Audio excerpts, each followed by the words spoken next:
புறப்பட்டு போக அழைக்கிறார், அழைக்கிறவர் நம் ஆண்டவர்.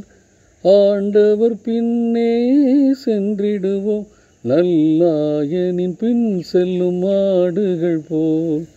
ஆண்டவர் பின்னே சென்றிடுவோம், நல்லாயனின் பின் செல்லும் ஆடுகள் போல். இயேசுவின் சத்தம் கேட்டிடுவோம், அவரின் சித்தம் நிறைவேற்றுவோம்.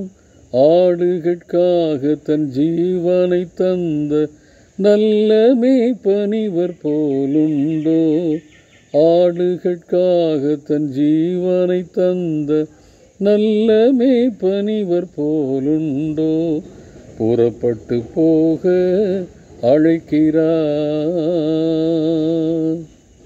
டியர் ஃப்ரெண்ட்ஸ், அன்பின் வாழ்த்துக்கள். ஆண்டவரும் இரட்சகருமாகிய இயேசு கிறிஸ்துவின் இனிய நாமத்திலே உங்களை வாழ்த்துகிறேன்.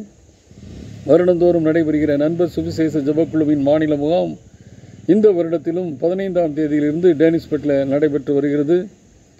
பேதுருவை மையமாக வைத்து ஆண்டவர் கேட்ட 3 முறை கேட்ட அந்த கேள்வியின் அடிப்படையிலே கருப்பொருள் தியானிக்கப்பட்டு வருகிறது. இவைகளிலும் இவர்களை காட்டிலும் நீ என்னிடத்திலே அன்பு கூறுகிறாயா? ஒருவேளை பேதுருவை மட்டுமல்ல, இன்றைக்கு நம்மையும் நோக்கி கேட்கிறார். எத்தனையோ நன்மைகளை நான் தந்திருக்கிறேனே, எல்லாவற்றை காட்டிலும் நான் கொடுத்த மேன்மை, நான் கொடுத்த உலகத்தின் அனைத்து பதவிகள், பேக்ரவுண்ட்ஸ், பின்புலங்கள், இவற்றை காட்டிலும் நீ என்மேலே அதிகமாய் அன்பு கூறுகிறாயா? உறவுகளை காட்டிலும் நான் கொடுத்திருக்கிற ஐஸ்வர்யத்தை காட்டிலும் என்மேலே அன்பு கூறுகிறாய் என்று சொல்லி நம்மை கேட்கிற ஆண்டவருடைய சத்தத்தை தெளிவாக கேட்பதற்கு கர்த்தர் கிருபை செய்கிறார். பேதுருவிடத்தில் காணப்பட்ட சில நெகட்டிவ் பாயிண்ட்ஸ் நாம் குறையாக சொன்னாலும் கூட அவனிடத்தில் காணப்பட்ட முக்கியமான சில பாசிட்டிவ் பாயிண்ட்ஸ் நாம் பின்பற்றுவதற்கு பிரயோஜனமாக இருக்கிறது. மத்தேயு 14ஆம் அதிகாரம் 29வது வசனத்தில் பேதுரு படவை விட்டு இறங்கி கடல் மேலே, தரையில் இறங்கல, கடல் மேலே நடந்தான் என்று சொல்லி பார்க்கிறோம். இந்த நிகழ்வானது நம்முடைய சிந்தையிலே நினைத்தே பார்க்க முடியாது. அப்படிப்பட்ட ஒரு விசுவாசத்தின் அளவுகோலாய் காணப்படுகிறது.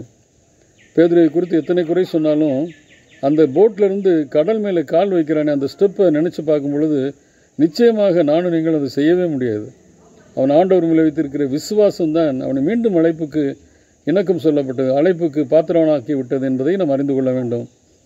இதை நான் கம்பேர் பண்ணி பேசும் பொழுது பேதுரு எப்படி கடல் மேலே கால் வைத்தாரோ அதே போல் அர்ப்பணிக்கப்பட்ட மிஷனரி பணிக்கென்று அர்ப்பணித்த மிஷனரிகளும் அதே போல தான் மிஷனரி பணியில் அர்ப்பணிக்கும் பொழுது கால் வைத்தார்கள். கடல் என்று அறிந்தும் அவன் கால் வைத்தது ஆண்டவர் மேல் வைத்த விசுவாசம். கடினமான பணி என்று அறிந்திருந்தாலும் ஆண்டவருடைய அழைப்பு கீழ்ப்படிந்தாங்களே மிஷனரிகள், அது விசுவாசத்தின் உச்சகட்டம். ஆகியாலே மிஷனரிகள் பணித்தளத்துக்கு போகிறது, ஆத்துமாக்களை அறுவடை செய்கிறதுலாம் 2வது பட்சம். அதற்கு முன்பாக அவர்கள் கொடுத்த அர்ப்பணிப்பு இருக்கே, ஆண்டவரிடத்தில் தங்களை அர்ப்பணித்த விதம் இருக்கே, அது ஈடு இணையற்ற விசுவாசத்தை நமக்கு உணர்த்துகிறது. அப்படிப்பட்ட விசுவாச வாழ்க்கையிலே பேதுருவை போலவும் அர்ப்பணித்த மிஷனரிகளைப் போல நாம் வாழ்ந்து காட்டுவோம். கர்த்தர் தாமே நம்மை ஆசீர்வதிப்பாராக. ஆமேன்.